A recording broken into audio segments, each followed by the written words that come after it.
NASA, and I attend Horizon Science Academy. The experiment I will be demonstrating is how to determine unknown substances. Forensic scientists use this technique to determine unknown substances that are brought in from a crime scene.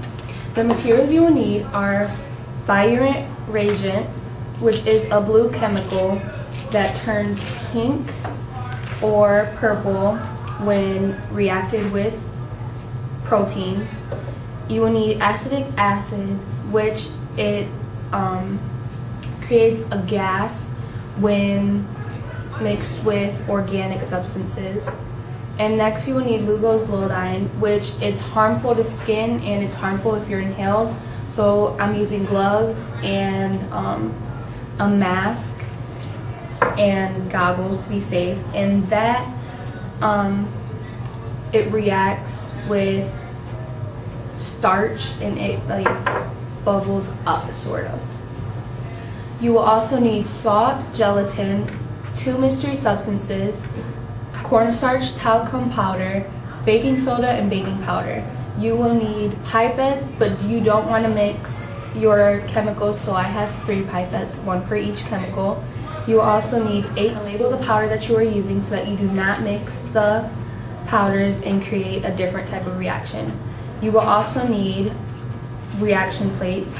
You will need 2 of them, and on the columns you will want to label the first letter of each powder that you're using, and on the rows you will want to label the first 2 letters of your chemicals that you'll be using.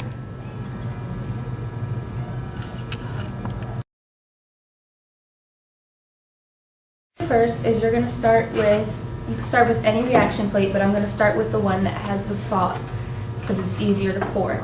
So what I'm going to do is I'm going to start pouring my powder onto the spoon.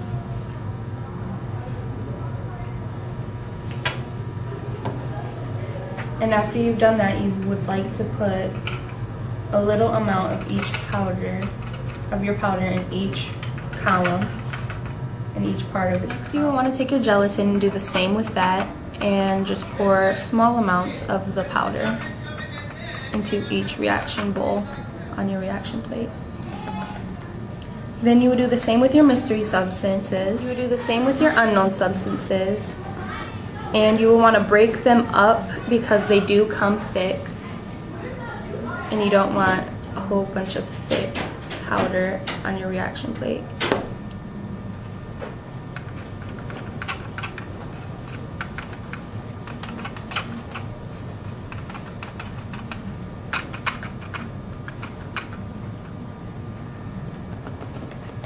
Now unknown substance number 2.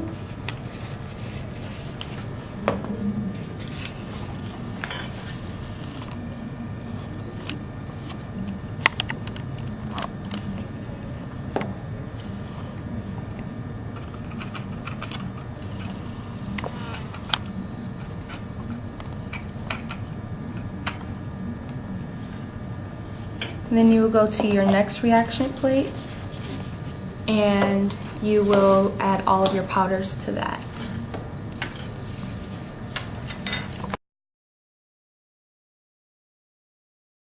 So in the presence of starch, lugolzolidine turns black. So as you see with the cornstarch right here, the lugolzolidine turned black, and as well with the unknown substance number 1, it turned black.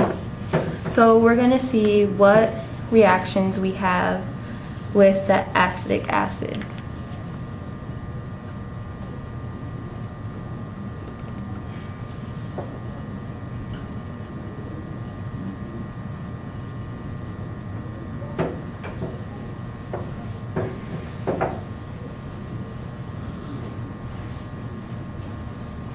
The baking soda bubbles with the acetic acid because it is an organic substance. And so is the baking powder.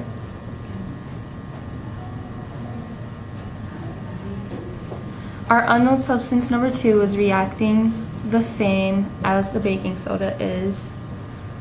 As you see right here and right here, they have the same reaction.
bye.